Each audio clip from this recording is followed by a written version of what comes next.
and education.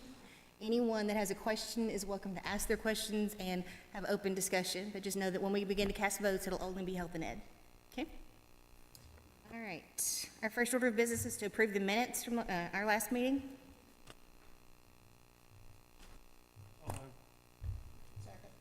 All in favor? Aye. Very good. All right. Town of Smyrna. Mayor Reed, how are you? Good evening. I'm wonderful. It's so good to see familiar faces that I don't get to see all the time. And I'd like to thank you all for allowing me to be here to speak tonight. I will tell you, a majority of our council is out of town. We're not able to be here, but they did want me to send their regards. And for many of you, you might be aware that we have a project going on in Smyrna that is honoring Captain Jeff Coos, who was the Blue Angel who lost his life. Actually, it was almost a year ago on June 2nd. It's hard to believe that it's been a year, when he was practicing for the air show. And many of you might have already heard about it, but for those of you who have not, we have a video tonight. Mr. James gonna I wanted to share with you the video that tells a little bit about the project.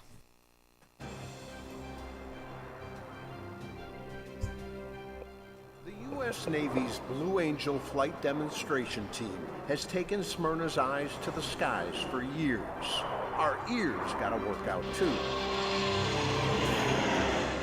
If you live in Smyrna or you work in Smyrna, you hear those engines rev up and you know they're getting ready to fly. And you will see people all over Smyrna on rooftops, in backyards, in schoolyards, out to watch the Blue Angels. That heartfelt connection is what made last year's Great Tennessee Air Show so sad. It was as if we lost a family member on June 2nd of last year. Captain Jeff Coos, a Marine Corps veteran with service in Afghanistan, left behind a wife and 2 small children when he crashed into a field while practicing for the air show. Smyrna will never forget him.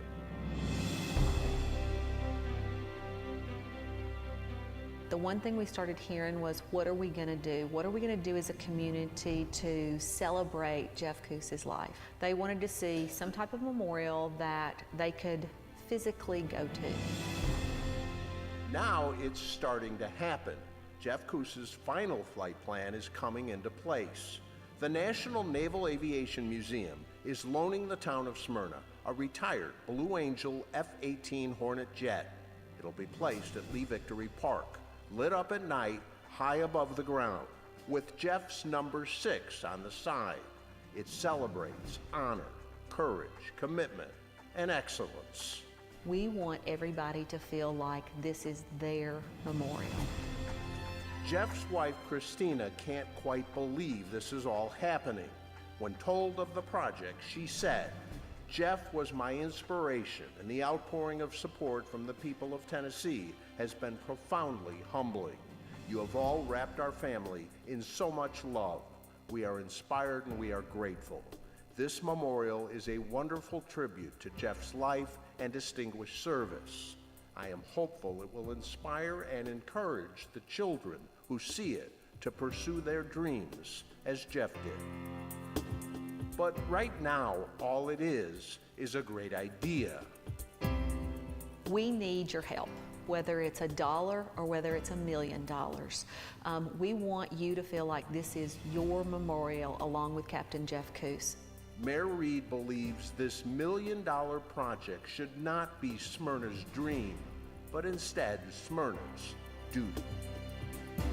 To know that there's going to be something long after I'm gone and every member of this community is gone, that we've left a legacy of the Blue Angels and Captain Jeff Coos, makes you feel very honored.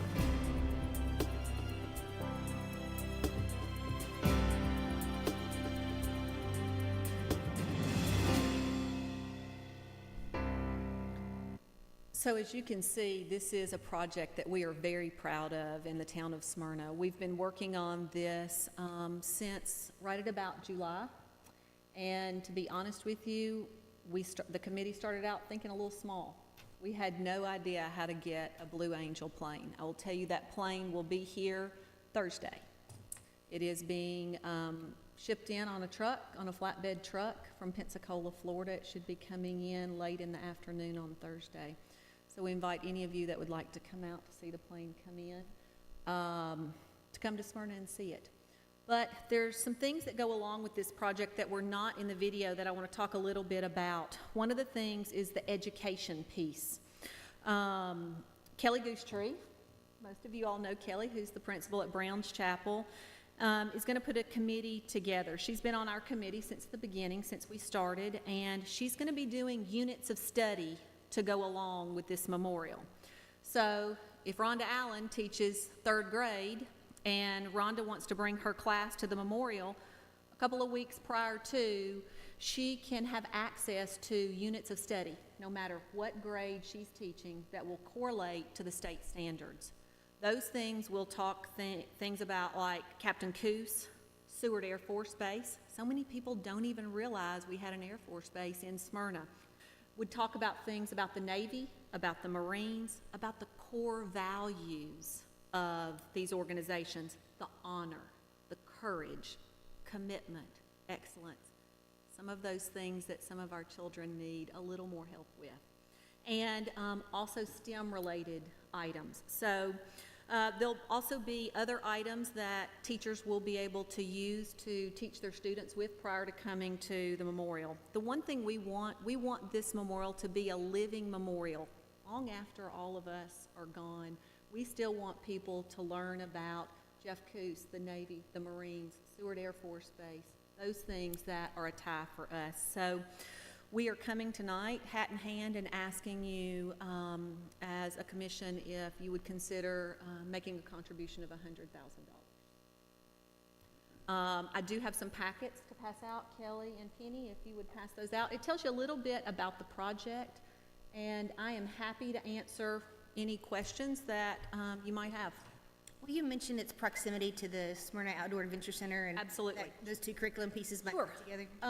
We just opened an outdoor adventure center, which is in what used to be called the Old Town Center. It's now called the Event Center. I'm sure you all are familiar with that. It's right on Sam Ridley Parkway. We just opened the Outdoor Adventure Center, which is very similar to, I'm having a brain freeze, here in Murfreesboro. Discovery Center, thank you all, which is very similar to Discovery Center. Children can come in and interact with exhibits. We are in the process of putting together an exhibit that would tie to the memorial. So if you come to the Outdoor Adventure Center, you're going to be able to interact with an exhibit that ties to the memorial. Then you'll be able to then walk probably 1/8 of a mile up the Greenway. And as you can see in your packet as well, the picture of the memorial, the Greenway runs directly through the memorial. So the class will be able to walk up right to the memorial to see what they've been studying about prior to their visit. Other questions? Could you further explain the educational part that relates to the old Seward Air Force Base? I don't see anything that... When Ms. Goosetree does her units of study, those will be some of the things that she will tie in, that teachers will have an option to study with the class, to talk about the history of the military in the town of Smyrna.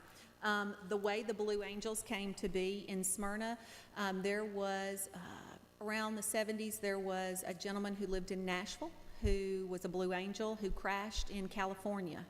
The mayor then of Nashville wanted to do a tribute to that Blue Angel, and they closed the Nashville airport for an hour. The Blue Angels came in and did a flyover. They knew they couldn't do that year after year, closing the airport.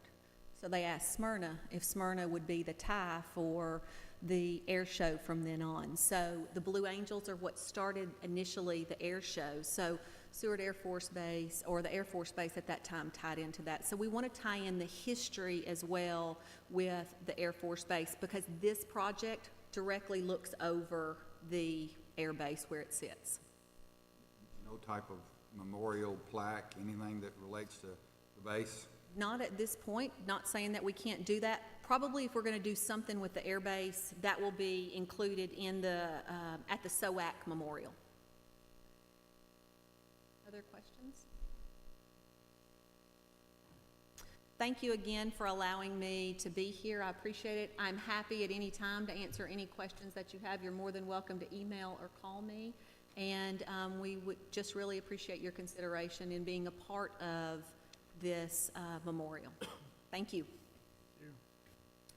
I do know that the mayor and Lisa both knew that this was going to be coming before us tonight. And so there was some idea that this might come from development funds. So do you have any comments you want to make about that and how it would impact the budget?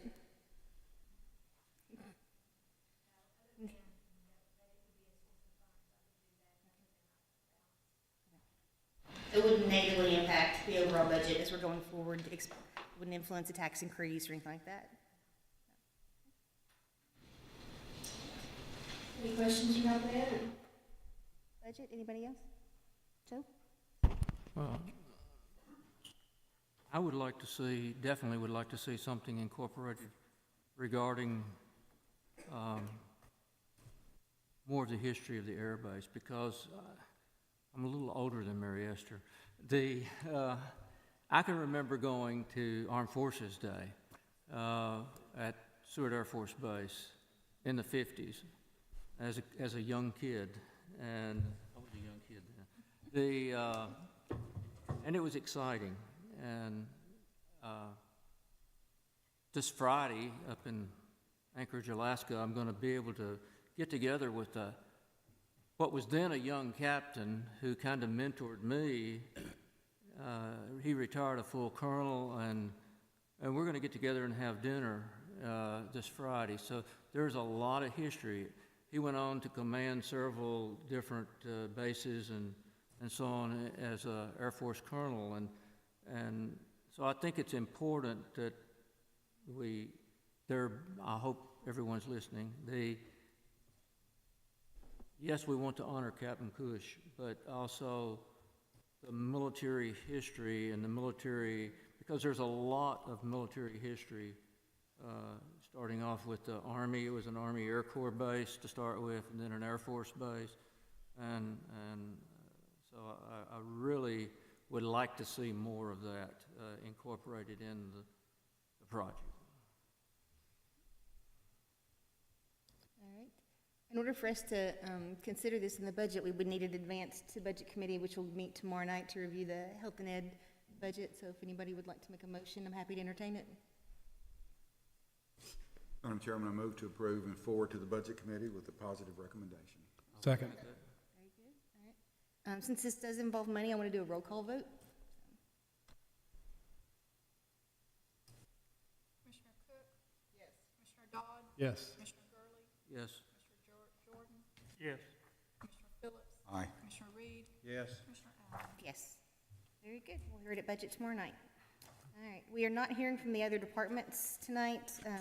We excused them from this meeting in case they had urgent business, which of course they did not. They took full advantage of their month off. So now we're ready to hear from school board.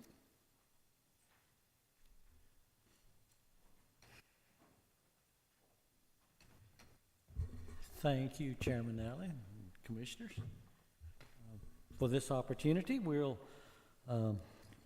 Should be a good evening. We're not asking for additional funds, so that should be a good evening to kind of start with. I would like to begin with, though, by just kind of taking a look around the room in your environment a little bit, and with the concept drawings that are behind you. A few months ago, you asked us to take a look at places where there might be a potential of adding on to an existing school or expanding in some way. We were actually working on some of those at that time. In fact, on this side are the orange ones, our elementary.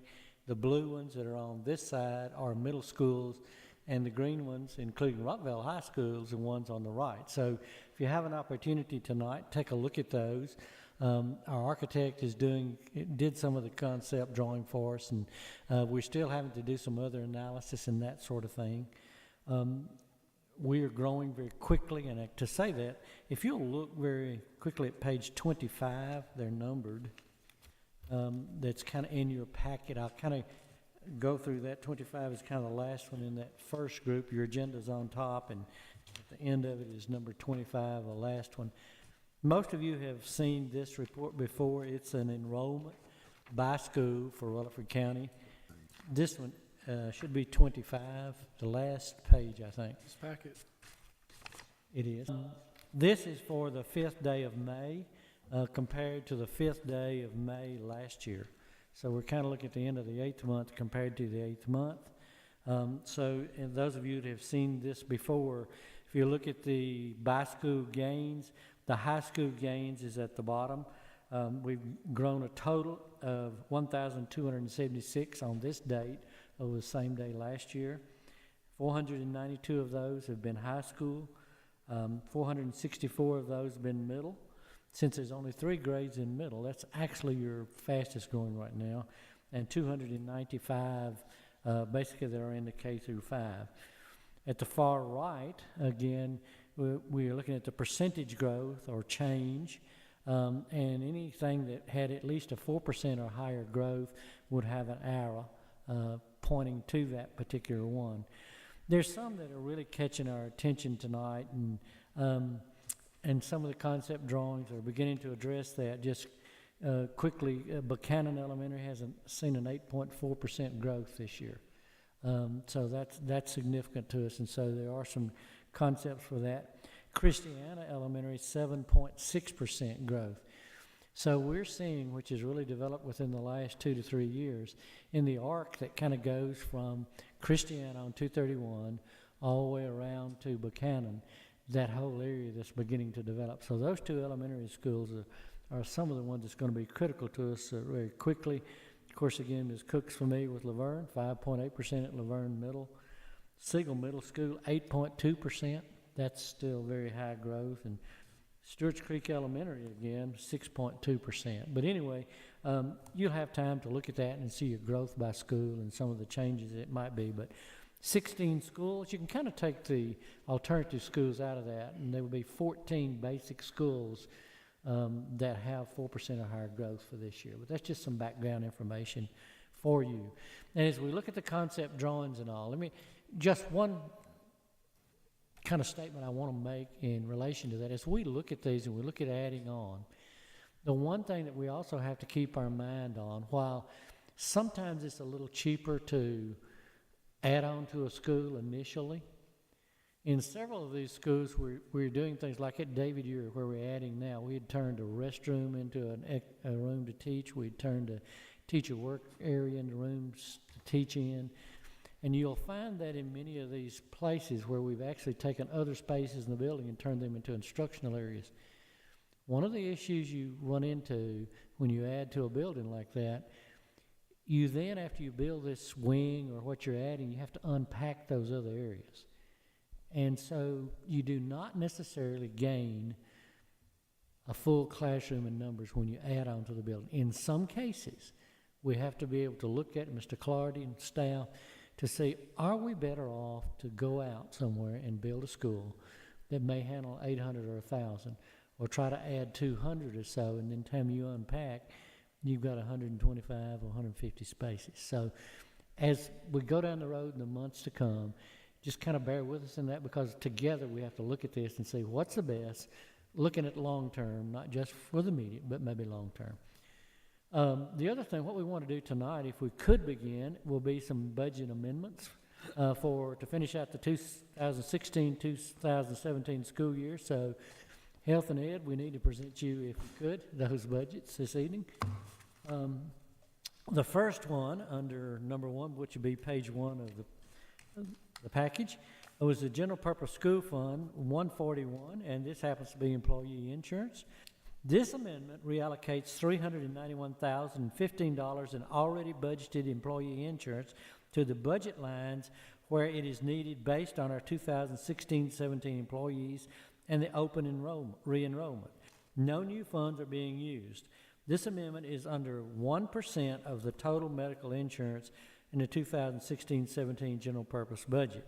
Our board passed this motion to amend $391,015 in already budgeted employee insurance to the employee insurance budget lines where it is needed based on our current employees and the changes made in open re-enrollment. Mr. Stanvik said we could take the first 5 together. Okay, well, then I'll just keep on reading, okay? Number 2 is closeout function 72810. This is central and other. At the spring physical conference, the state notified us that a centralized warehouse is the only type of operation they want to charge function 72-810 central and other.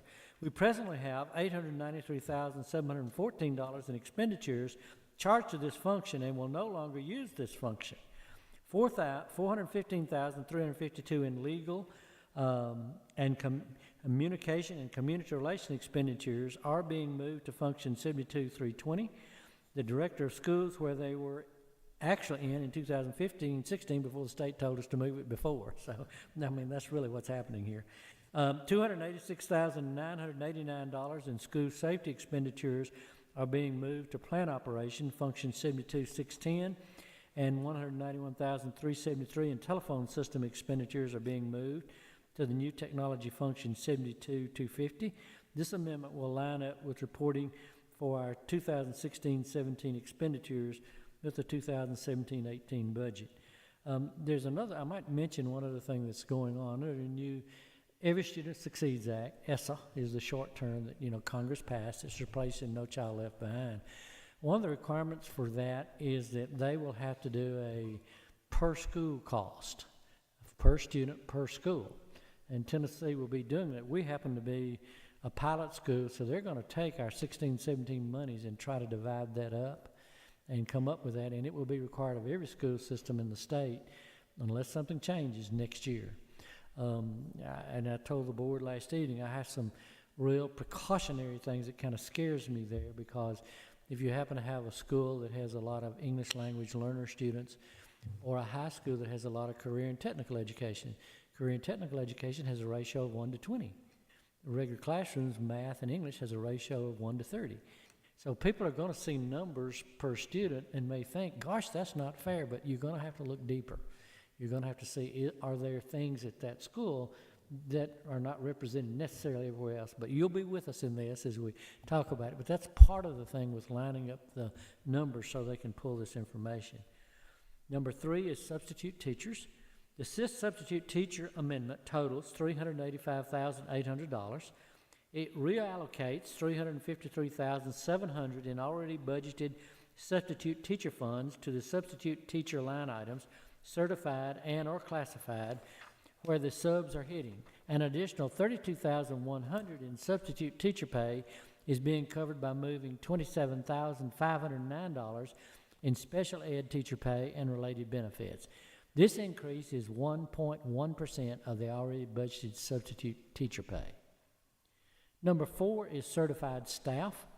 The certified staff amendment reallocates a total of $1,006,109 in certified salary and benefits, $668,644 in pay, and $97,465 for the related payroll benefits are being moved to the other certified staff line items. This amendment also covers an additional $240,000 in contract services for high-cost special ed students. No new funds are being used in this amendment, and it covers 0.39% of our certified staff budget. May I comment on this one? Sure. Yeah. Normally, what you see when I do the year-end cleanup budgets, I keep certified labor with certified labor. But in special ed, we have maintenance of effort tests. So I did not want to increase the overall special ed budget by $240,000, knowing that I would have the pay going back to fund balance. That's why we did this one a little differently, to not increase our maintenance of effort. Sometimes also, when we talk about, of course, we did this a year ago, you make your budget out anticipating what students might move in that are more the high cost. Sometimes that comes down that we do receive adjustments in that from the federal government through the IDEA program, but you don't know that at this point. So we have to finish it out by June, but there may be additional funding. And state funds on ADM run 1 year behind. So, I mean, you're aware of that. Our growth, that 1,200 and something students this year, unless we receive growth funds, and I'll talk about that a little later, unless we receive growth funds, we really do not pick up those numbers until next year's budget. So when you're in a growing system like ours, you run a year behind as the state computes the average daily membership. I try not to use acronyms tonight. I know that's not best, and for people listening to us on TV either, so I'll try to catch me if I do and ask the question. And number 5 is in the classified staff. The classified staff amendment reallocates $169,995 in classified pay and $26,733 in related benefits to the classified staff lines where it is needed. These transfers are due to vacancies, staff turnover, and storm damage. This is one of our routine year-end amendments and covers 0.52% of our classified staff budget. Is that the 5 that you're speaking of? Okay. Any questions about those first 5? I entertain a motion. So moved, Madam Chairman. Have a second? Second. We do a roll call. Commissioner Cook? Yes. Commissioner Dodd? Yes. Commissioner Gurley? Yes. Commissioner Jordan? Yes. Commissioner Phillips? Aye. Commissioner Reed? Yes. Commissioner Allen? Yes. And number, this is a centralized cafeteria fund budget amendment, Fund 143. If you want the backup page documents for that, it'll be page 18 in this stack, if you'd like to look at it item by item. This is the annual cleanup amendment for the centralized cafeteria fund 143. The amendment budgets $145,000 in additional net revenues and an additional $145,000 in net expenditures. Each year, this budget is approved before we have the federal meal reimbursement rates for next year. Our goal with this fund is to maintain 3 months of operating funds and keep the program funded with current revenues. In fact, the federal government asked us to keep 3 months of operating funds in the cafeteria budget.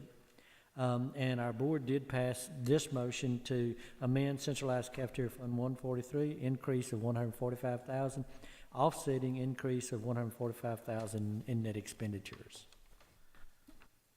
Any questions on that? I'll entertain a motion.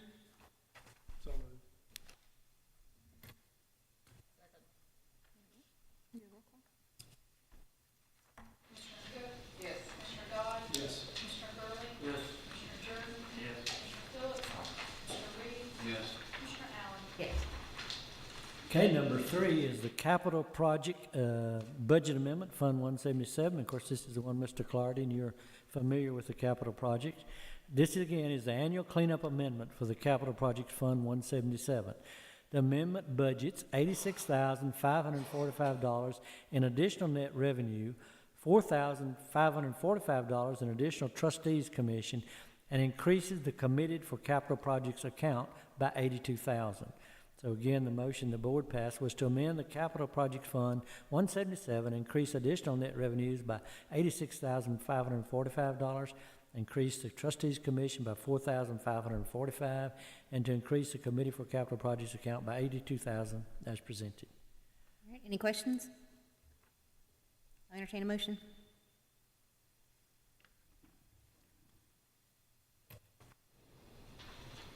So moved. Recommend this capital project, motion. I'll second that. Commissioner Cook? Yes. Commissioner Dodd? Yes. Commissioner Gurley? Yes. Commissioner Jordan? Yes. Commissioner Phillips? Commissioner Reed? Yes. Commissioner Allen? Yes. And the next one, the building program budget amendment, also comes after that other page 18. You'll see those over there, but this cleans up line items within existing projects. That would be yellow columns that you'd be looking at if you look back, and moves from completed or nearly completed projects to other projects which would be in the blue column. So these are transfers. From the Roy Waldron, the first one's amendments within the projects. Roy Waldron addition number 1, $62,264. John Coleman edition, $15,780. The Rocky Fork Middle, $10,307,445. Rocky Fork Elementary, $5,423. David Urey addition, $20,305. Smyrna Middle renovation, $61,512. And Rockville High School, $11,330. And of course, which makes a total of $10,484,059. Some of these funds have already been shared, as we share with the city, so that's why you see different categories for placement of these. Funds to other projects to close out the Eagleville Phase 1, that's a negative $1,787. The Laverne High School and SHH Stadium projects, $825. Rocky Fork Elementary, this is the furniture and equipment, a negative $592,366. Royal Waldron FF&E, $58,524. And Rocky Fork Elementary, FF&E, $533,842. And the motion again was to amend the $10,484,059 in light item adjustments within already budgeted construction projects, and to amend 1,787 from completed Eagleville Phase 1 project to Laverne Smyrna High Stadium projects, and to amend $592,366 from the almost complete John Coleman School to furniture, fixtures, and equipment at Royal Waldron and Rocky Fork Elementary Schools as presented. Any questions on that? Entertain a motion? Motion to approve. Second. Commissioner Cook? Yes. Commissioner Dodd? Yes. Commissioner Gurley? Yes. Commissioner Durden? Yes. Commissioner Phillips? Commissioner Reed? Yes. Yes. Number 5 would be on page 19, if you're wanting to follow it there. This is Cafeteria Fund 143, and this is the cash banks or the petty cash funds to make change. We're adding Rocky Fork Middle, so we're having to add for that one. The centralized Cafeteria Fund 143, petty cash, cash on hand, amounts for each school nutrition location are currently approved for $11,880 for the sole purpose of making change. An additional $120 is needed in the 2017-18 school year for the new Rocky Fork Middle School cafeteria, increasing the total petty cash amount to $12,000. So the motion we had was to increase the centralized cafeteria fund 143 petty cash by $120 for the new Rocky Fork Middle School cafeteria, making a total of $12,000. Any questions on that? I'll entertain a motion. Second. Commissioner Cook? Yes. Commissioner Dodd? Yes. Commissioner Gurley? Yes. Commissioner Durden? Yes. Commissioner Phillips? Aye. Commissioner Reed? Yes. Yes. Okay, number 6 will be on page 20 if you want the supporting documentation. This is a centralized cafeteria budget, Fund 143.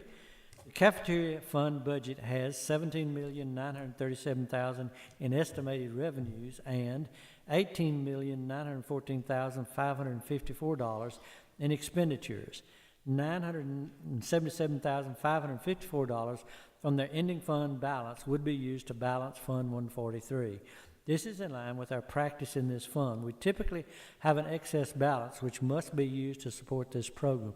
Remember again, cafeteria funds cannot be spent anywhere else at all. Must be spent within the cafeteria. And they ask us to we don't need to maintain more than the 3 months. So that's kind of the math that's going into all of this. Recommend motion to approve the 2017-18 centralized cafeteria budget Fund 143 with revenues of $17,937,000, expenditures of $18,914,554, using $977,554 from restricted for non-instructional programs account 34,750 as presented. Any questions? Entertain a motion. Move to approve. Second. Commissioner Cook? Yes. Commissioner Dodd? Yes. Commissioner Gurley? Yes. Commissioner Durden? Yes. Commissioner Phillips? Commissioner Reed? Yes. Okay, we're ready for number 7, I believe, and that's on pages 21 through 24, again, if you're looking for documentation. This is capital projects again. The capital projects budget, Fund 177, is in balance with $4,265,340 in revenues and $4,265,340 in expenditures. The 2017-18 projects that are attached.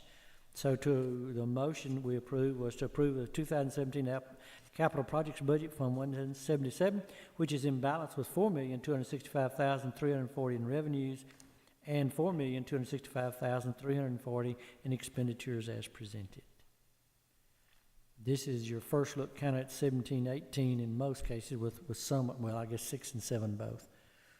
All right, any questions on this? I'll entertain a motion.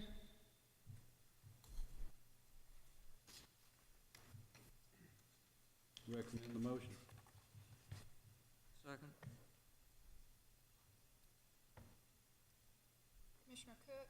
Yes. Commissioner Dodd? Yes. Commissioner Gurley? Yes. Commissioner Burton? Yes. Commissioner Phillips? Commissioner Reed? Yes. Commissioner Allen? Yes.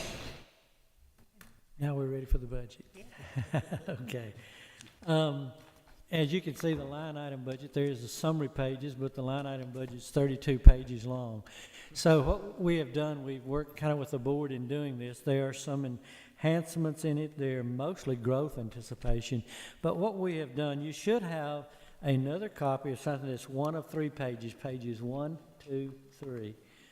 So with the changes, what we've done is worked pretty well for us as a board to take a look. If you'll find that page, 1, 2, 3, you'll not have to be thumbing through 32 pages, and you can do that at your night if you want to, but whenever. This kind of helps. And I'll kind of go down this, and then please ask questions. Stop me if you'd like to, if you've got those. Did you find those 3 pages? Spreadsheet, again, which says 2017-8 Budget Considerations, May 23rd, 2017. Okay, the first one is certified personnel, and this is growth of instructional positions or teachers, 41 positions. Estimated unit cost is about $61,500 per position. This is for our anticipated 3% enrollment growth. If you noticed our growth this last year on that sheet that we went over by school, we're at 2.99%, I think, right now. Sometimes it's a little over 3, sometimes it's just a little bit less than that, but it's been 3 all year. We're using 22 vacant positions that were either unfilled from last year or, and Title I's losing 7 teachers due to budget cuts. Federal government is reducing some of their funding initially, 7 positions there. What we have done is added, if it were a full-time teacher, what we've done in this particular case is taken a regular teacher to help them pick up an intervention or something in the school so that our students that are in high-poverty schools do not lose a total teaching position. In some instances, they are losing an EA, but what we've tried to do through HR is to transfer those educational assistants to another school so that we're preserving jobs. The way Title I budget works basically is we receive the allocation, it comes through the state, it comes up here to our office, and then based upon the enrollment in that school, some of you may have been to one of our Title I schools this year and attended their planning meeting. They have a spring planning meeting, which the school is responsible for developing their own budgets. I mean, this is required. That's part of the Title I funding. So the schools then look at their needs and they'll decide with this, whatever their dollar amount might be, how many might be teaching, how many might be educational assistants, how many might be supplemental materials or teaching materials. So those budgets are not designed up here. They're designed at the schools with parents.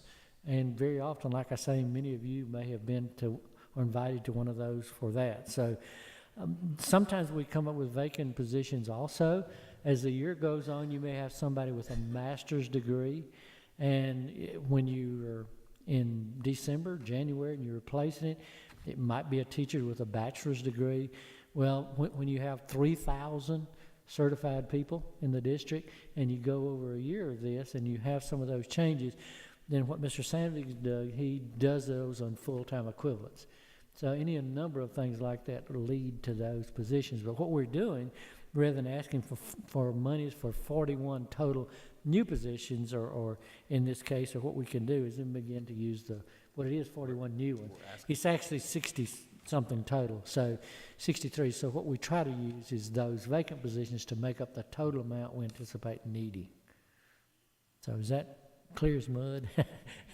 Kind of in that one. Then we broke out teachers for Rocky Fork Middle School for you, and again, to have a balanced budget and opening a new school is a nice thing, again, too. But this kind of outlines for you what at Rocky Fork Middle, for 26 teachers in this category, $64,000 estimated per unit cost is $1,664,000. That's 17 classrooms, which includes the art, the music, the band, the physical education, 3 response to intervention, which is called RTI there, 2 special education, 2 tech education, which are, we call them STSs or some school technology specialists, that sort of thing that we have. and one English as a second language, and one Spectrum, which is the gifted program. So again, to staff them based upon the numbers we've anticipated, the same as we would any other school, and that's those 26 positions, okay? But that lets you see it broken out. English language learner teachers. Well, let me tell you what the legislature has done. The legislature has reduced from 1 to 40 to 1 to 35. The requirement for the pupil-teacher ratio of ESL students. And for Rutherford County, that's going to take at least 13 teachers for us to reduce it by 5. That doesn't happen to every county, but it does us when you have the numbers that we have. So that alone requires 13 additional positions. What we have done in this case, again, is to look at vacant positions and ask for 5 new, use 8 vacant to try to keep that amount down, and so it's $320,000 in new monies for that. I have been checking within the last month, and I'm not sure the 13 is going to handle it for us. I'm not sure it's not going to be closer to 15, or if to meet that ratio, or if next year. The state is wanting to get it down to the 1 to 20 to 25 range, but for us and those that have significant numbers of English as second language students, those are significant numbers. The state is putting much of this in as additional monies. So this is not, a lot of this is coming through the BEP and that funding. As far as new BEP positions in the funding formula, that change and our growth generated 37 ESL positions, some partial funding from the state for 37 positions. It was a plus for us, even though we're having to add positions. We're picking up some that we didn't have covered every time in the past, so that's helping us with their increased funding. Any questions about that one? Music and art teachers, 5 total, 307,500, and this is growth to cover planning time, and as our middle schools become larger, again, additional band people, that sort of thing. Also, the Rocky Fork Music and Art included in the positions above, so they're not in that one, but that's just for existing positions based upon numbers. You know, many of our middle schools now are well over 1,000, so bands are quite large. Teachers, what we say to cover in this particular case, planning time, the state requires planning time for every teacher. And so planning time usually comes when students are going to art, to music, to physical education, or some other activity. Somebody has to be over those students. So typically that's how you accomplish that. The ROTC instructor, Blackman High is earning the 3rd one, and this would be a position. The Army at $41,000, the Army will cover 1/2 of the cost of that. So our Colonel Houchin's very good, going back to the military. Now they, for a few years, we could not get anything. In fact, when we opened Stewart's Creek High, we had to kind of combine some of the Eagleville with Stewart's Creek High to pull that off. The Army, when they had the downturn in those years, they had to then, we had to reappoint or deal with dividing some of that up. So in some cases, instead of 2 instructors, it was 1. So, but anyway, they'll cover 1/2 of this cost for us. Special education teachers, our estimate, that would be 9 additional, 553,500. The special education teachers for preschool, 2 of those. We are responsible, and I just repeat this for people that may be listening over TV or something like that, for depending upon the disability of the student, we're responsible for some students that, if they haven't graduated, from age 4 to age 22. So we have programs in preschool, typically are those that students may come in for partial days. That usually these are half days, and we even have a different one. Very often it'll come in the afternoon. But that's exactly what these programs are, special ed preschool, to cover those federal requirements for our ratios. Speech and language teacher, which again is a special education, one of those, typically master's higher because of the certification, about 70,000. If you have preschool, you have to have speech and language. The majority of your earliest preschool are people coming in for speech issues, you know. The high school career and technical education teachers, we have 8.5 teachers budgeted for that, 522,750. The current median is about 17.66, close to 18 per class. Some classes are full at 20, some might have 14, 15 to start with. And we work closely with the Chamber of Commerce. We have 15 pathways. And the Chamber of Commerce, Workforce Development, Beth Duffield and Paul Latour and the others there, we meet with the council. You've got a couple of gentlemen, or one here tonight. I know it was here earlier with Construction Council. The 5 areas identified, if you do not know, for Rutherford County is the most needs in employment that they're asking. Of course, it's mechatronics, and that tends to be Nissan, TCAT, and the things there, Bridgestone, that sort of thing drives much of that. Health science is a big need in Rutherford County. One of the things that we haven't been as big in is IT. That is just the thing now with the technology. We need to ramp up on technology. It's not something we've been as strong in, but it's a need now the Chamber is seeing throughout Rutherford County. And of course, then the construction includes everything from just building the house to HVAC, to plumbing, to electrical, those sort of things. They just cannot keep and find people to do that. And they're looking at our high schools to help build that pipeline of all of these. And the fifth one, which may surprise you a little bit, is transportation and logistics. And for Rutherford County, that's much bigger than you might think it'd be. You have the distribution stand for Coca-Cola down here, and Osborne Hesse, and those are things that it is a big industry in Rutherford County and surrounding areas. So the Chamber of Commerce, that's one of the ones identified. So mechatronics, health science, and the technology, construction, and transportation and logistics. So we're estimating now, based on enrollments, 8.5 additional positions for that. High school, middle school STEM teachers, expanded program. One of the things that we're doing, we're going to add STEM to all of our middle schools. We had some pilots in place. We're going to add 5 additional persons to that and produce STEM in every middle school. STEM goes really well, and STEM is science, technology, engineering, and math. That's the area, and of course that, as kids then go into high school by having the STEM programs in the middle, it again becomes some of that introduction to those students about the potential career and technical choices. Also, it's just really where we are as a nation, and certainly Rutherford County is going to be on the forefront of this. We need to be preparing students for this. Very popular with our parents, students. We used to have career and technical education at middle school. The home courses and that sort of thing. And the state stopped funding any career and technical education for middle school. We converted a number of those teachers. We were able to turn them into STEM teachers, and that's kind of how we started some of that. But we really need to treat it so that every middle school child in Rutherford County gets the opportunity to experience STEM, science, technology, engineering, and math. We have a curriculum for that. Need 2 additional guidance counselors, and again, that's masters or higher, so estimated 70,000. One of those will be at Rocky Fork Middle. Another will be split between the others. That's based, it used to be the old accreditation numbers. We still try to follow very closely. Southern Association, SACS is what many of you knew at one time. So we try to match still much of those staffing numbers. So that'll take 2 positions. School technology specialist, and this would be 2 positions, about 128,000. One of those at Rocky Fork Middle, and one split to provide full-time at 2 of our largest elementary school.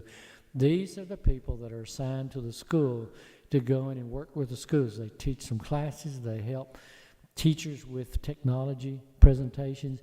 We have them at every high school. We have them at middle schools. We split several of them at the elementary schools. But some of our elementary schools, as you look at that sheet, page 25, are 1,000 students or so now. So we really need to take a look, and in some of those cases, going to one full STS, school technology specialist there. Starting next year, the state will require, again, we're going back now to assessments online. All high school will be required to be assessed online. are having the option at this time, but it may be a requirement, that grades 5 through 8 will be online. And I've been before you before in these committees and said the cost is so great to do the scanning and what's being done with paper and pencil. It's just a matter of time, again, before virtually everything is back online. So these people assist with that when we're doing the testing, also all during the year when we're doing benchmarking and that sort of thing. High school science specialist, this is a brand new position for Rutherford County. School systems our size have never had, all pretty much have this position. We're the 5th largest school district, state of Tennessee. This is a high school science specialist, a person that can concentrate with high school for science. And you're talking chemistry, you're talking physics, you're talking biology, you're talking the earth science, all of the sciences. And one of the real key items here is why we need somebody for this is because under the accountability coming down from the ESSA, Every Student Succeeds Act, 1/3 of your scores for your district accountability, 1/3 is English language arts, 1/3 is math, 1/3 is science. So it's high stakes for Rutherford County, it's high stakes for teachers, it's high stakes for us as a district. So we've had the person that did math and science had been doing both to try to do middle and both. But what we're going to do, we're using, we have one retirement basically, we're going to change the middle school, will be added to the elementary, and this one will concentrate on the high school. But this is a new position for us.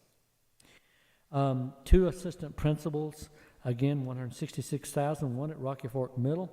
One will be a split between Whitworth, Buchanan, Buchanan Elementary. And again, if you look at those numbers that we have at Buchanan Elementary and all, we're splitting a halftime. There's one principal there in a halftime.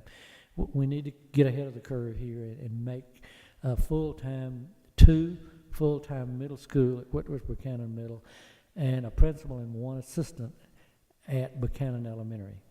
So that's what the purpose of that one.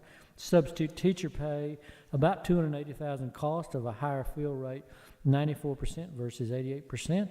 We had the contract this year that they are promised us 97% fill rate. What was it?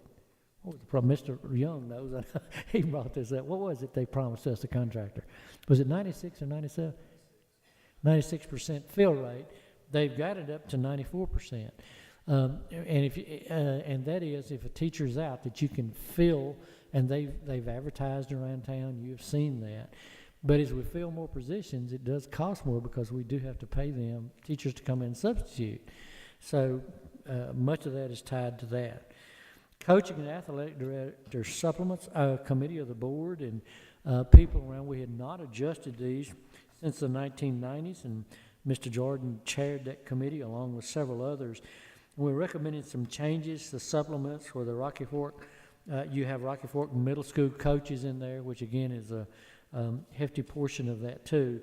That total to change out that coaching athletic director supplements is $373,393. So the board approved that adjustment.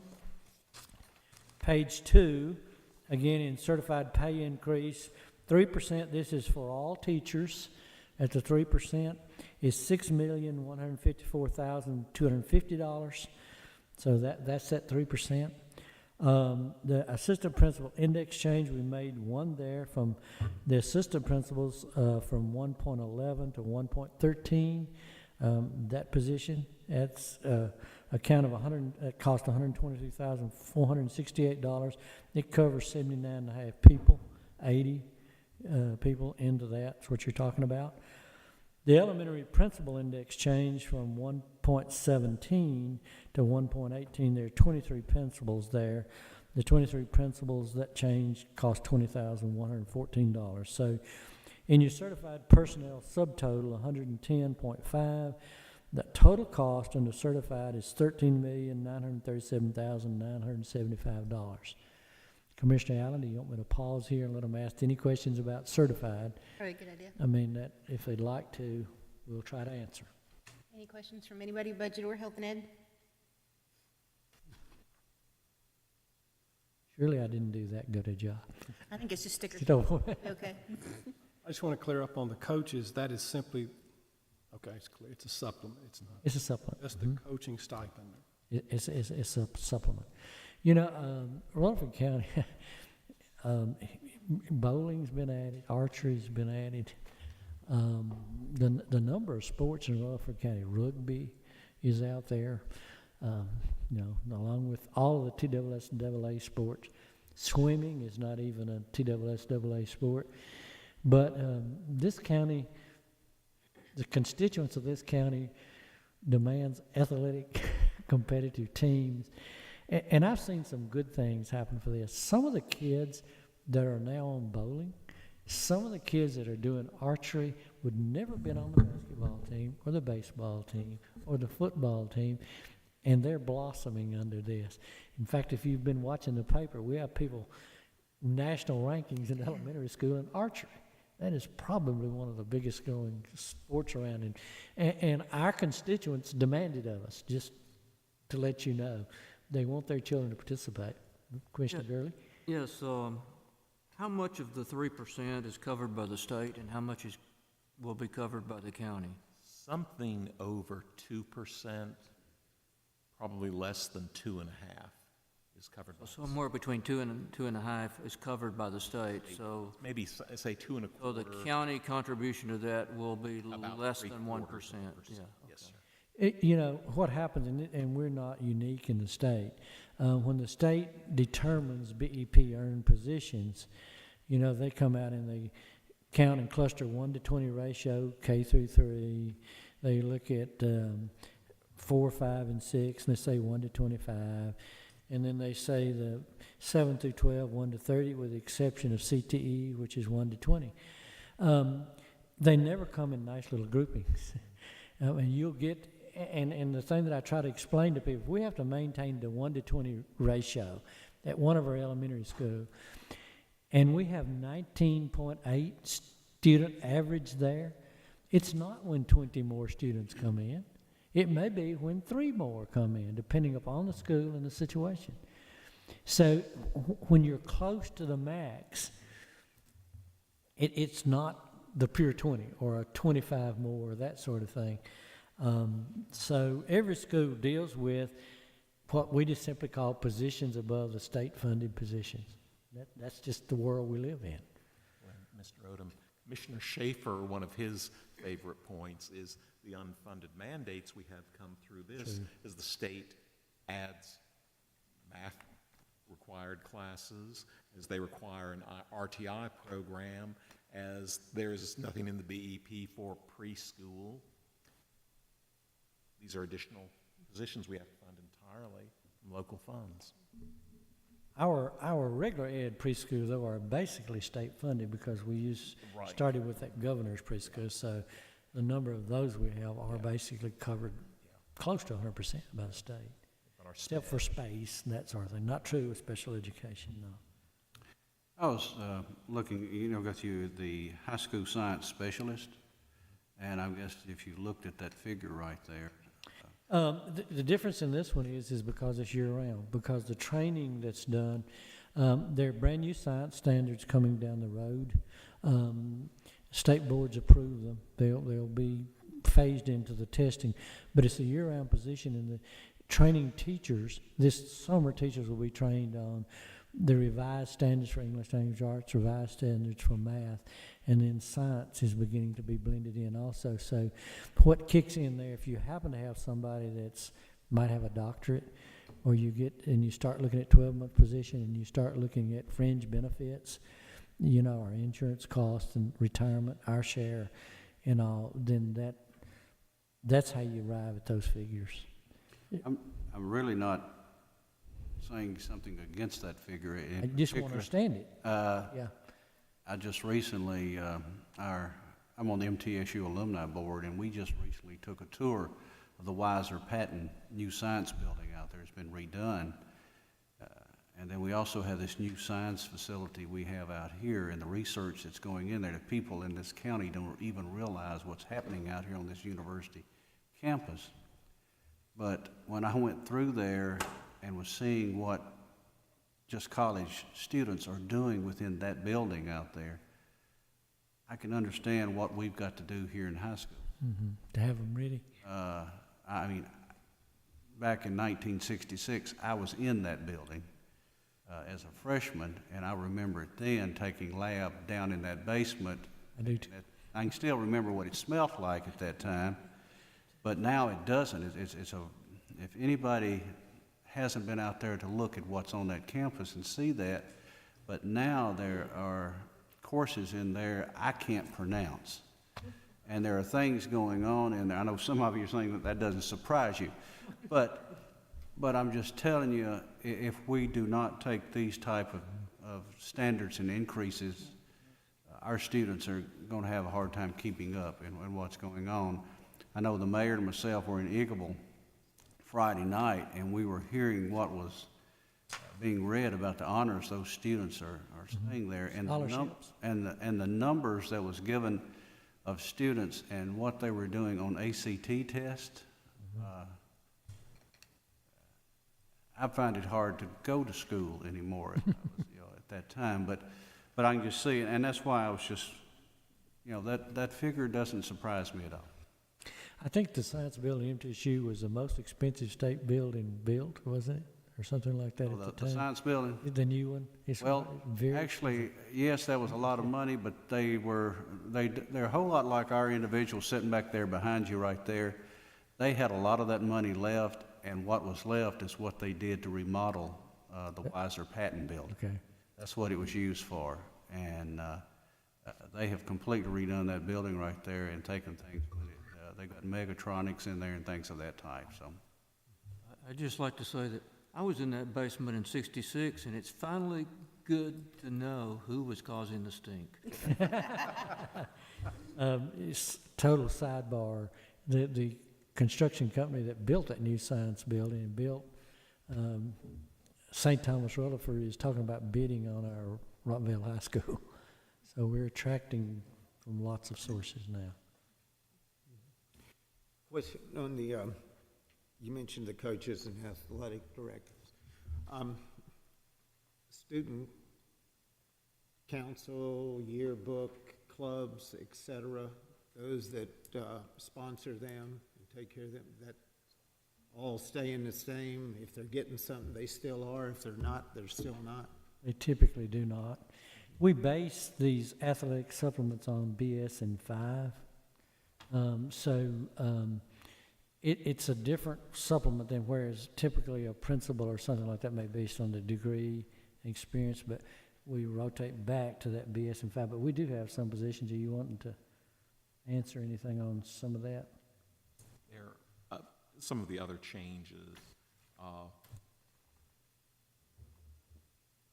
Chorus was added, middle school wrestling was added, an assistant band director was added, and at the middle schools, we had 6% for discretionary supplements. That was increased to 10%. Let me explain what that is, too, because you wonder what that is.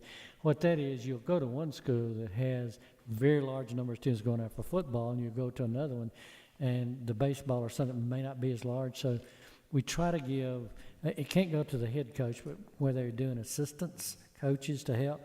If you need an extra assistant coach or something, we try to give them some discretionary thing to help supplement for those based upon the number of students they're supervising. Or one of the smaller sports that isn't Such as, archer. yeah, something like that to do. Would I be correct in saying that right now, band and orchestra in our middle schools and high schools is increasing of what it was a few years ago? Yes, sir. Absolutely. It's amazing what they can do, isn't it? You go watch it. Very proud. Anything else on classified? I'm ready to go to classified. Let me just ask a question. Okay. A little bit, Sure. A little bit odd, but of the $14 million, how much of that is coming from local money and how much is coming from state, roundabout? What was the total state increase? What was the total state increase? You know, but we're still getting estimates, and so the estimate we have, all of you received that large document earlier. One of the things that's changed, they did up our EP estimate by about $320,000. So we It's one of those moving targets that's in, so we are getting much more state money this year. Our increase in state funds is about $14 million. But now some of that would be applied to classified a little bit if a state, if a state covers that a little bit, say to transportation, not, just kind of let you know. It certainly is shared, but it's kind of hard to. Is that what changed some of the decrease that we had from the April figures? I noticed there was some. I just looked through and did some changes in estimates as I had more data I could look at, more of the year. Because I noticed there were some decreases in my forms right there. Sure. People watching on television, this isn't the first time we've seen some of that. Right. And we've, Ms. Dolan, we're seeing better sales tax estimates that are coming in and some other things that, you started on this months ago, and so you're seeing as we get more solid figures. Was that okay for?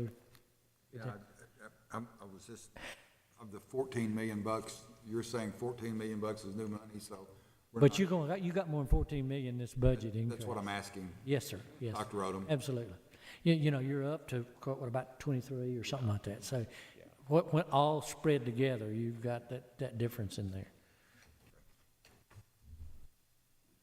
Any more questions before we move on? I want to be very transparent with you anytime we can. Okay, let's look at classified, which will be a little bit easier, I think.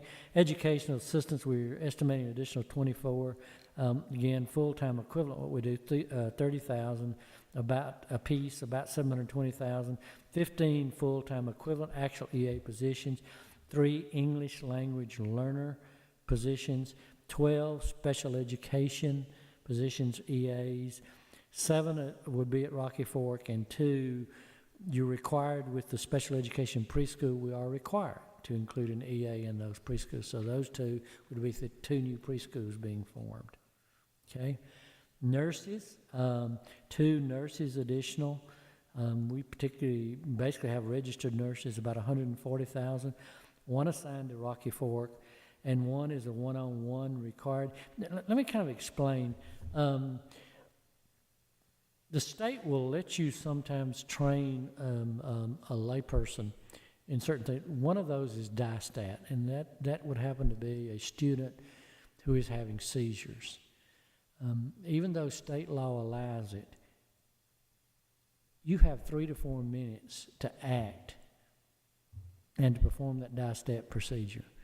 Everywhere we have a child that has this situation, we put a nurse there, okay? Liability to the county and what's best for kids. We have a number of tube feeding students. We have a number of students that are on ventilators. We don't have a full-time nurse necessarily everywhere, and the state is grossly behind in trying to provide nurses for this. It just says not many in the funding formula for this, but we're recommending 2 additional high risk. If for example, if a student that needs a nurse, if they're taking a field trip, that student gets to go. So we have some nurses that are PRN, on call. So sometimes we have to bring in a nurse or somebody to go with them when they take that field trip. They have the right to go on that. Sign language interpreters, yes. I mean, there's a number of things that covers that. So how many total nurses? I've forgotten tonight. Do you remember? You can look that up while I talk on. But anyway, Rutherford County is ahead of many others in this, but we're not. Essentially 50 total nursing positions for the 47 schools next year. Clerical staff, Rocky Fork Middle, 2 positions there, bookkeeper and attendance clerk, 80,000. Custodians, 5 additional custodians, $200,000. 3 of those at Rocky Fork, 2 in growth. Student numbers and the other positions, we have a formula. It's based some on the age of the building, some on the square footage. That's where every principal will tell you they want more custodians, but again, that is something that goes along with education, of course. Maintenance staff, Mr. Carty's going to. We changed that to 3. I did not okay. catch that. For maintenance staff is 3? Yes, sir. Okay, and Mr. Carty did send us requests, 3 of maintenance staff. We haven't added any since 2015-16. We've got Stewart's Creek High. We've been adding additional buildings. to maintain HVAC and that sort of thing. So there's the additional, actually will be 3 there. Classified percentage raise is also 3%. We do the same thing for classified to do the other. That's $1,125,500. Standardize all classified indexes and steps. We have a number, just like you have steps in your system. We really did not. We had a committee that met again. The number of people that's classified, even some people in this office, and all that are classified are not certified educators, to try to give them a step increase that's based upon degree, experience, position, years of service, and that sort of thing. So to accomplish that was $720,000. And then again, Ms. Moore was one of our board members, served on that along with a number of other people. So the classified personnel subtotal is an additional $3,103,500 is our recommendation. Classified. Any questions about classified?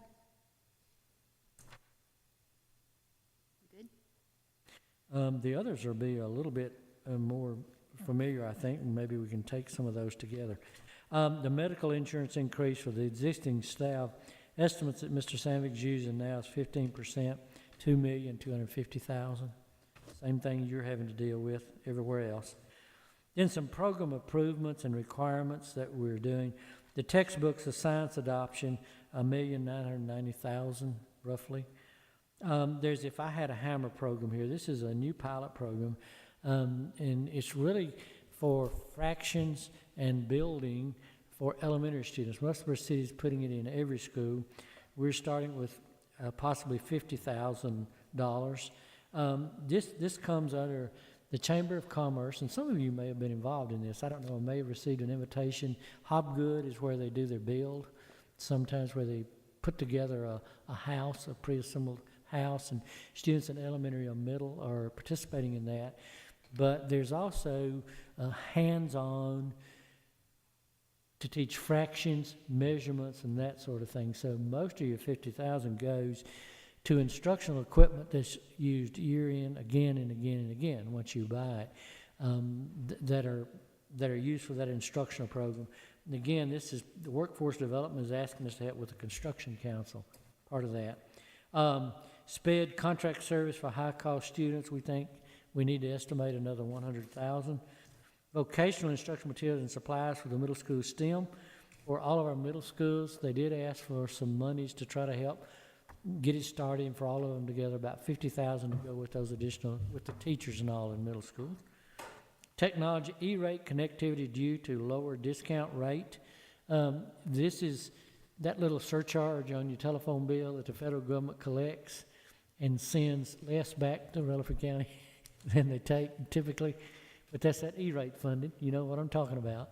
So that's dropping some and being adjusted, so we think it's going to take probably another $50,000 to maintain our E-rate. That would be local monies.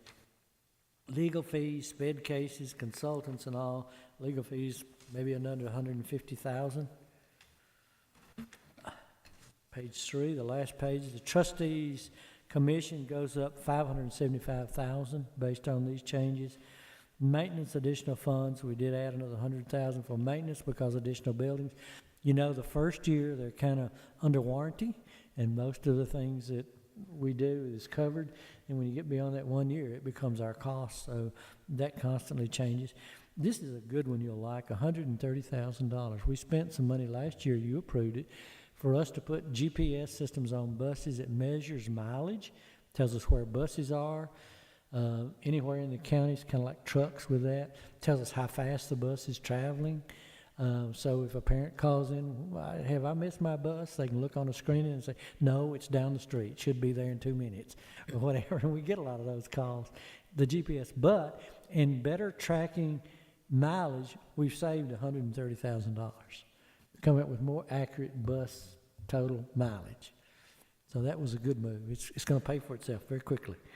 So those total program improvements, $2,935,000. We are actually adding 11 bus routes, anticipation of growth, try to pay some catch up. 2 of those would be special education related, Atlas related for the homeless kids, some mix there in SPED and Atlas. That's $665,752. Board approved a rate change for the contract bus drivers at 2.5%, $378,000, and that's seat mileage rate.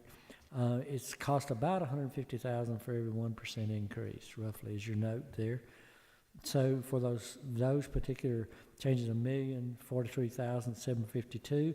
The others, adding in some utilities for Rocky Fork, since we'll have that one, $216,500. Debt service for energy management. This is a digital control systems, and you've been watching over the last several years that as we control more systems to turn it off at night, so we're not keeping air conditioning all at night. You're probably cool in here now. When we walked in here this afternoon, it was a little warm, and I asked Mr. Carter to please go call our gentleman that handles this, and so he went back in electronically and turned the air conditioning on for us tonight, because I'm not sure we had remembered to leave it on in here, and it would have been hot by now, for sure. So being able to control and turn it off on weekends, turn it off nights, and that sort of thing is the reason that you haven't been seeing that big increases in our electricity bill. I mean, you're familiar with this for the last several years. More energy efficient, and that's what this does, put the controls, the measuring instruments to do that. And part of that goes to the energy efficient school initiative. You appropriated money in the past for LED lighting, we changed that lighting, plumbing, things associated with that. But these are digital controls, $504,000. So the total increase, Mr. Phillips, $23,774,227. And again, we can balance that by using some ending fund balance, very similar to what we've done in prior years, and not ask for additional cents. Do you want to kind of explain the ending fund balance, what you're kind of pulling to, it would be the difference basically between? $6,865,532. Lisa and I are going to discuss the revenue numbers again as we get the May figures in. I did not increase our BDP estimate yet, pending that discussion. So that'll give us a little latitude there. But that is a number we should be able to handle very easily and yet still maintain our fund balance after taking that fund. When I started as director, that was about 11 million. I was shocked. So we're bringing it down. Yeah. Anticipation again that maybe, just maybe, when we get to Rockvale High or something, if we can kind of control this along the way, we won't have to be asking for pennies to open Rockvale and other elementaries, just like Rocky Fork this year. We didn't have to add extra pennies to open Rocky Fork Middle School. So the school board and you are doing a very good job with our constituents' funds. Last year, the state report card showed we were $1,005 per student less than the state average. Take $43,000 and multiply that out, and it would take $40 million in local monies just to spend with students. So you as a commission, as a school board, are extremely efficient with the monies of this county in tax rate, and the people need to really kind of realize that. May I anticipate another question? Are you going to get any growth monies this year? Is that one coming? Who was going to ask that question? Typically we have gotten some growth monies. We have not built that into this budget. Here's why. The state did increase the growth money some, but in the past, they had been giving growth monies, and they give growth monies because ADM doesn't come in until the next year, right? I talked about that very early on. You run a year behind. So sometimes they follow up after school is out with growth monies. That decision is made in July.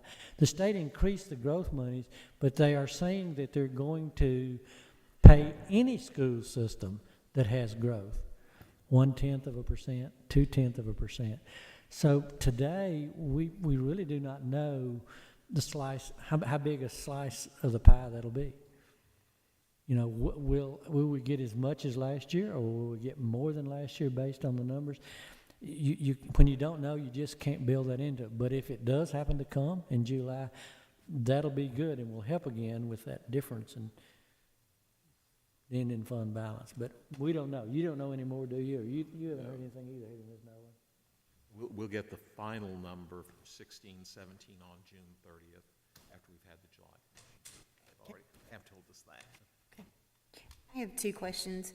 On the rate change for the contract drivers that was 2.5%, I was thinking, and maybe I'm remembering this wrong, but I was thinking that you usually try to keep that the same as your classified and certified. Since we haven't had the pressure on fuel prices, We have built into that, and we had negotiated contract this time, it's a new contract, and they participate. If fuel prices go up, we increase their allocation, so, Kind of a safety net for them. it kind of is. I mean, if you talk to them, they're gonna say, yeah, we need the three, I'm sure. But they do have a safety net, and some of that's built in, it's not true, maybe for a custodian or Right. teacher or something like that. The other question is on the digital control system. Is every school on that now? but that's our goal. We have one more round that we need to do, which is about another 2.2 million. We applied for some loans and grants, with Energy Efficiency School Initiative at this time, and haven't heard back from that. So as that develops, we'll be carrying that through the committee to the board and through the committee for approval. How many schools need to be added still? There's still about, I think about 15, 12, so Those the older schools, I'm guessing? they are. But we are also we've done some older schools like Roy Walter and those in this last round. On that digital control system, if you have a failure, will it notify you? I know we had a breakdown in some communication last week where you hadn't been notified of a failure.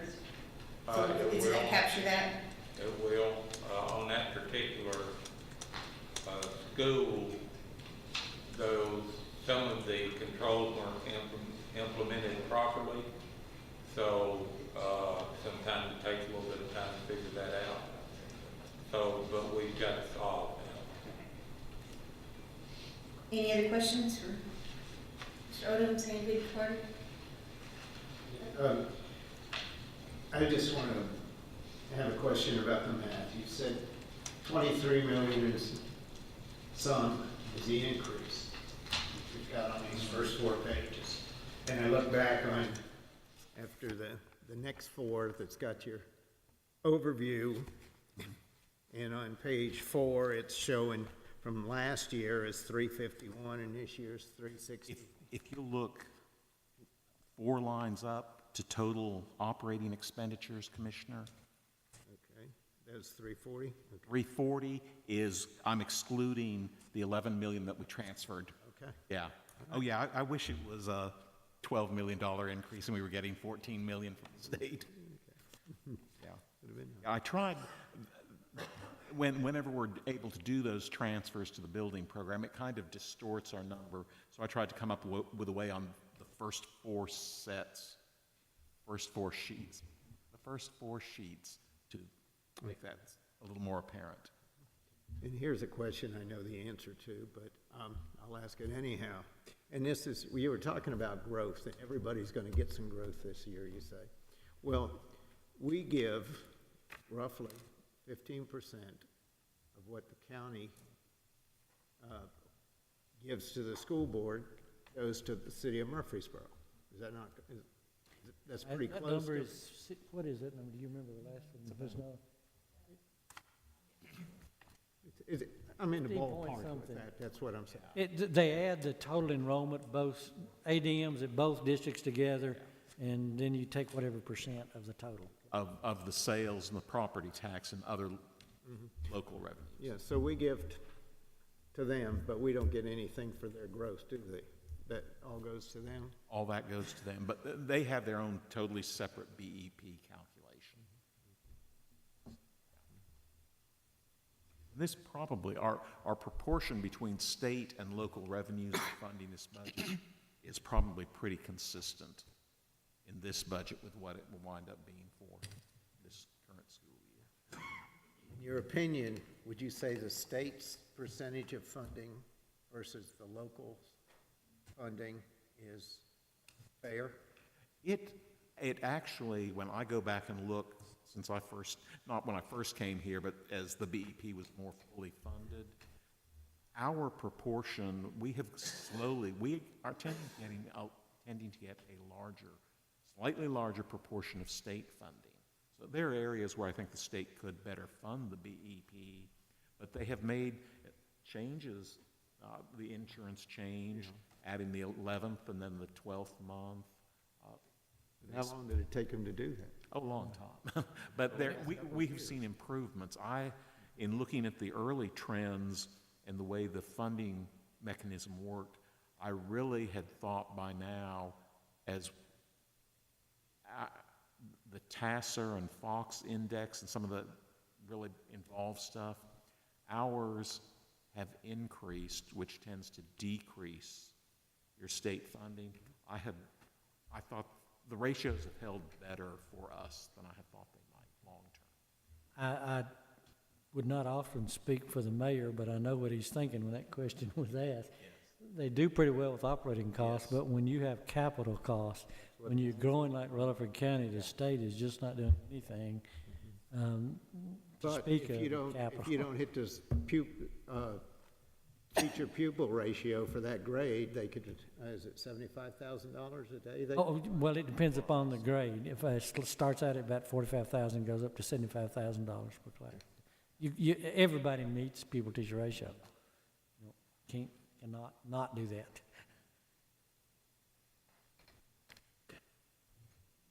Any more questions? You were talking about the cost per student, state average. What's your administrator to student average? Is it still?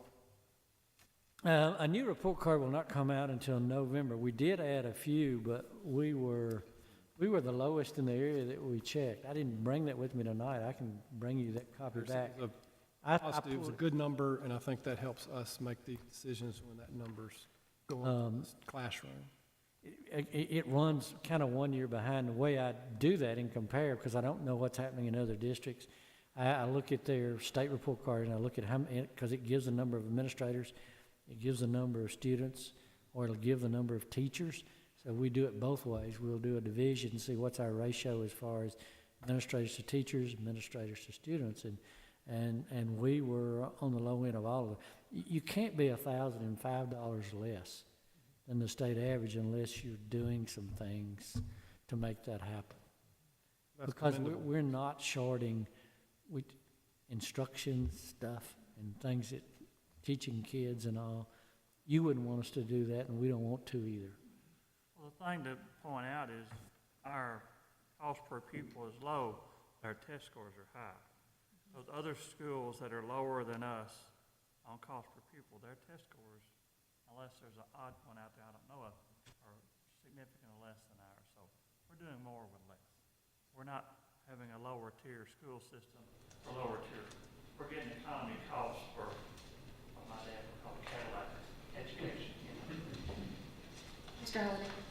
I just happen to know, because I like quoting this statistic, that where classroom is 20 to 1 in CTE, 20 to 1 in kindergarten, 30 to 1 in high school, our administrator to teacher ratio is 22 teachers for one administrator. In comparison, the administrator to teacher ratio in Metro Nashville is 9 to 1.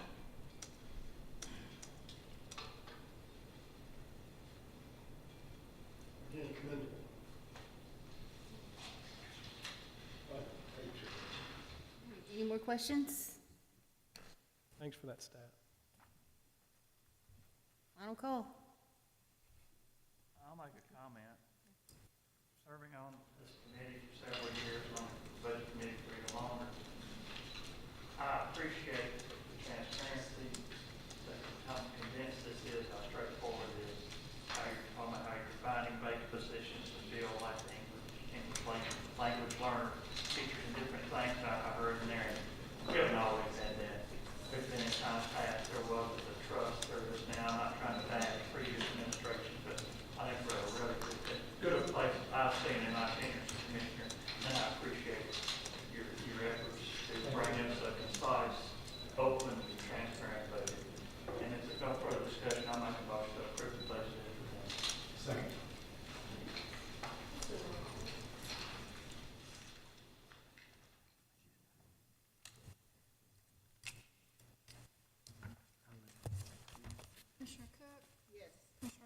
Yes. Yes. Yes. Aye. Yes.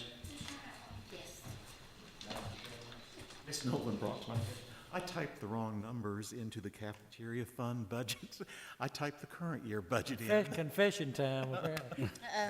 We talked about letting the school board vote Okay. and your committee vote on the corrected numbers. I just didn't catch it. That's either federal numbers or monies that basically Right. comes from student payments of fees, that sort of thing. It's not, it operates separately. So the motion on page 4, which should have had $19,367 in revenues.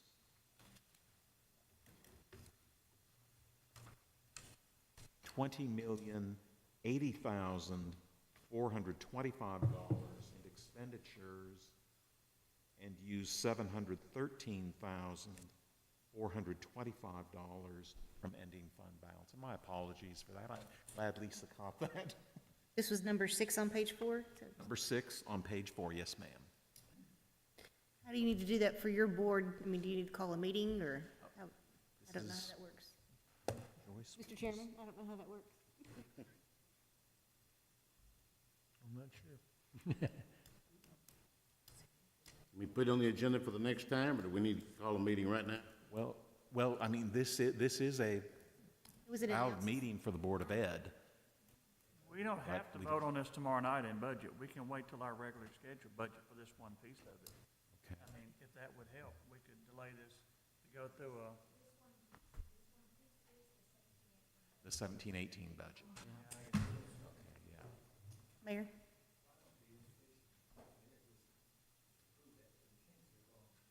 Okay, yeah. Yeah.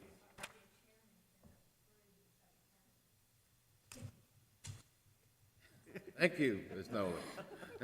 Man, that bus went by pretty fast, didn't it? This board always loves for me to act alone. They just love that. Well, whatever, I mean, what do you think, Mr. Director? Do we need to just vote on that right now? I mean, we haven't done the announce piece, I'm not sure, but I'd be happy, I kind of like the mayor's idea. Contingent? Yeah. Upon that, might be the best way for y'all to do that. This is not money that requires pennies on the tax rate, this again, Right. federal lunch monies and payments for lunches is what it is. This is It's just correcting an amount, it's a correction, is what it is. no impact on the overall budget. Okay, well, I guess I better call the Board of Education to order, shouldn't I do that? Okay. That's gonna be the quickest meeting in history. I'm not sure that was the recommendation, Jeff. The recommendation was the Health and Ed Yeah. to vote on it contingent upon, Oh, okay, that's fine, I like that better. We're adjourned. It was the quickest in That was quick. You call roll or anything. Go ahead, Mr. Chairman. Commissioner Jordan, would you like to amend your motion? absolutely, for the cafeteria portion, the numbers as mentioned, subject to action in the school board at a later date. Mr. Dodd? To which I will second, yes. Very good. All right, give us a roll call, please. Commissioner Cook?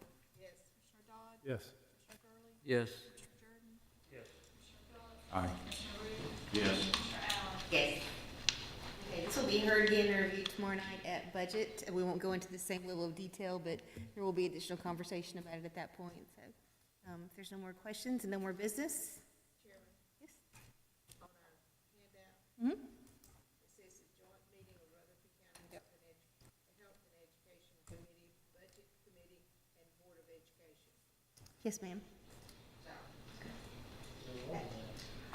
I think we've dodged that bullet already, so we're. Short meeting, you're covered. Just a point to any budget committee members, if you have any questions right now at this time, so they've got all this stuff out and open, fresh on our mind, we'll do broad strokes tomorrow night, since we've all seen this tonight, but that'd be a good time to get the questions out again. All right, I want to echo Commissioner Jordan's comments about thank you so much for just the level of trust that you've generated in your transparency and your thoroughness, and just how capable you all are at your job. We appreciate it, and we notice it, and we appreciate you all. Thanks. All right, we're adjourned.